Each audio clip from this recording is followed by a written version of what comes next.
If you grew up watching telenovelas, Kites feels unexpectedly familiar. Barbara Mori, who is the iconic actress in Rovi, stars in an almost unexpected Bollywood film called Kites, starring Hrithik Roshan. And as someone who loves Bollywood and as someone who reviews telenovelas and watches them, it just felt like my two worlds were colliding, and it was honestly really exciting to watch, especially when you consider the plot of the movie. It was really unique to see a Bollywood actor and a telenovela actress work together and make an honestly a really decent film. Without further ado, let's get right into the plot of Kites. Kites begins with showing us Jay at his lowest, injured, alone, and from the very first scene, the movie tells us that this love story is already broken. Then the film takes us back to how everything began. Jay is a dance instructor and also someone who we consider a con man. He's struggling to survive financially, and in order to make money, he participates in illegal green card marriages, marrying undocumented women so they can gain legal status, while he gets paid in return. The marriages are obviously transactional, there's no emotion behind them, there's no love, until he meets Natasha. Well, she goes by Natasha, but her name is Linda. So Jay marries Natasha so she can obtain her green card. And at first, it's obviously strictly business, right? But Jay is instantly captivated by her. They do not share a language, of course. She only speaks Spanish and he speaks Hindi and some English. And of course, none of them expects anything beyond the arrangement. She was supposed to be just another job, another payment, but she lingers in his mind in a way no one else does. And when he finally sees her again, that's when everything changes. At the same time, Jay obviously has another plan. Because of course, being a dance instructor and doing a lot of illegal green card marriages is not going to keep him afloat, because he obviously has bigger ambitions. During his time as a dance instructor, there's this woman in his class who is head over heels for him. She's also Indian and she instantly falls for him. She goes to his place, uninvited, mind you. And when she confesses her love to him, he is freaked out and he tells her to back off, basically. But when he finds out that she is the daughter of the owner of the casinos, he obviously changes his mind. He starts to woo her. The goal is obviously clear. If he marries into this family, his financial problems are over. Jay eventually runs into Natasha again and finds out that she is engaged to the same casino owner's family, specifically to Jay's future brother-in-law. However, we quickly find out that she's also marrying for wealth, and unfortunately he seems to be, well, he is very abusive to her as well, so she's not enjoying her time with him, let's just say that. Jay's brother-in-law is a wealthy, powerful, and dangerous man. Her engagement, of course, isn't romantic like I stated, it's very controlling. She is obviously expected to obey his every word, and Jay's future brother-in-law also notices that Jay is, eyeing her, and he's basically threatening Jay that if he ever tries to do anything with her, then he'll do stuff to him. So we already know how those kind of families work. And we find out that Jay's brother-in-law does not know that Jay and Natasha are still legally married through the green card scam.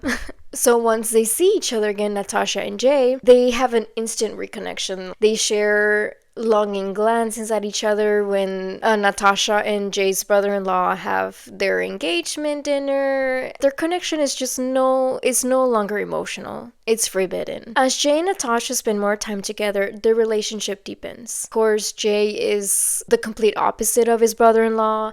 Jay is a lot more affectionate. He's not physically abusive. It's funny because Jay's brother-in-law speaks Spanish and that's how they communicate with each other, but Jay does not know any Spanish, right? So it's interesting to see how their connection is shown through the screen. They mostly speak through broken English with each other, but they also try to learn each other's language. But because they don't share a language, their bond grows from mutual loneliness and understanding rather than promises. Once the relationship gets discovered, they both escape because after Natasha and Jay's night out together, they go back to her apartment. Jay's brother-in-law, he was demanding Natasha to tell him where she was. He was looking for her the entire night and he couldn't find her. And basically it turns into a huge fight where He's drunk, he breaks stuff, he throws stuff, and he unfortunately gets physical with her. And that's when Jay immediately stops him and he points a weapon at him. They fight,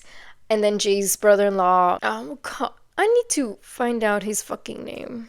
Tony, oh my god. Bruh. Girl, I've been saying Jay's brother-in-law the entire time. His name is Tony, okay? So Tony fights Jay, and Natasha breaks a vase on Tony's head. He falls unconscious, and when he wakes up, he seeks out revenge on them, of course. So he tells the father that Natasha and Jay have this thing going on, and of course they go after them, and they want to kill them. Through their escape, they become desperate. They rob a bank. Once Jay and Natasha manage to escape for the first time, they have this moment of peace. Even though they escaped, they are completely broke. So Jay comes up with a plan. Jay has his best friend who also speaks Spanish and Hindi, in which Jay's friend pretends to betray Jay and Natasha, and he calls up Tony and he tells him that he has them and that he plans to turn them in exchange for a large amount of money. Tony is desperate to capture them, and of course not just out of anger but out of control, and he's also embarrassed that his brother-in-law Jay, turns out that he was married to his fiance this entire time, and they've been falling in love behind his back. Through this setup, they trick Tony into handing over $1 million, believing it will finally lead him to Jay and Natasha. And for a brief moment, it looks like the plan actually works. Tony is about to turn in the money, and then we see that Jay and his friend try to knock him unconscious again. They finally have the money, and they finally have a chance to be together. With this money, they get fake passports and they sneak into Mexico. During their escape, Jay and Natasha they get married for real in her pueblo in Mexico. And honestly, it's a really cute scene. He's wearing like mariachi clothes for the wedding, and of course, Barbara Mori looks beautiful as always. And for a brief moment, the movie lets us believe that love might be enough. However, they are found again. On their wedding day, Tony and his crew find where they get married. Unfortunately, Jay's friend passes away due to gunshot wounds. The chase resumes, and it's more violent and hopeless than before. And through this chase, Natasha realizes that as long as she is alive, Jay will never be free. So in this final escape, Jay is wounded severely. He is shot in the back. And of course, this makes it a lot more difficult for them to escape together. And in a last effort, Natasha hides Jay inside a cargo train while Natasha tries to flee in a car, promising to come back for him. And in the most devastating moment of the film, Natasha jumps off a cliff, choosing death over capture, and choosing to end the chase. And we actually see her sending a message to Jay, and her last message was, "I am going, sorry, forget about me." Jay doesn't find out immediately. So in the beginning, it shows him wandering through the desert, right? So this is that moment. Jay wakes up, he tries to look for Natasha, he finds the phone, and that's where he sees the message.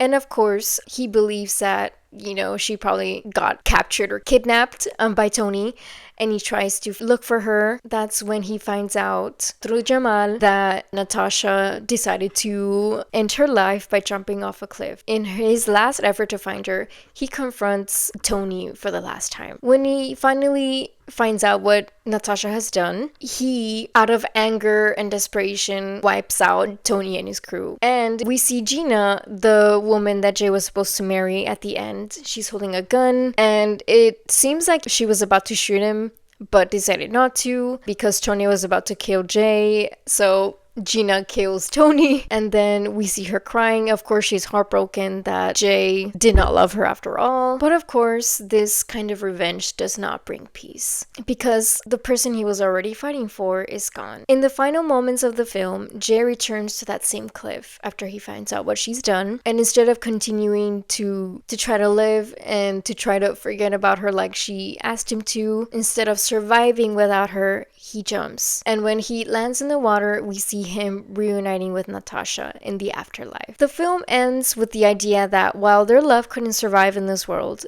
it could exist somewhere beyond it together. So now I want to talk about why the movie works despite the obvious language barrier. One of the reasons Kites works so well, in my opinion, is because the movie doesn't ignore the language barrier. It leans into it. Jay and Natasha obviously don't magically understand each other like in some weird fantasy world. Instead, they meet in the middle through broken English, gestures, and a genuine effort to learn. Jay actually buys a beginner Spanish book and starts practicing words with her, even though he sounds awkward and unsure. And Natasha does the same. She asks Jay how to say certain words in Hindi, like for example in the movie she asks him how to say I love you, and he tells her I am a stupid girl in Hindi, and then the same thing happened during the wedding. He's like, how do I say I love you in Spanish? And she told him pues estoy haciendo caca. So like they play with each other too. And it's really cute to watch. And although these moments are small, they're incredibly intimate. They laugh when they mess up, they repeat words to each other slowly to make sure they get it right. And it's not about becoming fluent, right? It's about wanting to understand. And that effort is what makes the relationship feel real. They're not just falling in love with the idea of each other, although it does seem like that in the beginning, of course, because I mean they're both hot, right? Like duh. But because communication doesn't come easily, every interaction feels intentional. Every word carries weight, every gesture. And that language barrier doesn't weaken their connection at all. Of course, there are moments where, like, for example, they get into a fight right after they rob the bank and they don't understand each other. I will say, most of the movie, it's very convenient that the people that they interact with are translators. Like, they both know Hindi, Spanish, and English. So, you know, there are times where it does feel very convenient, but even then, it shows us that love isn't just about speaking the same language, right? It's about choosing to learn someone else's world. This is the heart of the movie. We want Jay and Natasha to end up together, and not because their situation is ideal, but because it seems almost impossible. They feel trapped in their situations, like they both are ambitious and they both want money, but okay, well, at least Natasha has better intentions with the money, I think. Like, she wants the money to be able to help out her family back at home. And Jay's also, you know, he's also struggling a lot. Like, he's not making enough as a dance instructor, even though that's what he loves to do. But their love just doesn't promise safety or stability. It promises escape. And in telenovelas, I think that's the most powerful love stories are not the easiest ones. For example, Lo que la vida me robó, or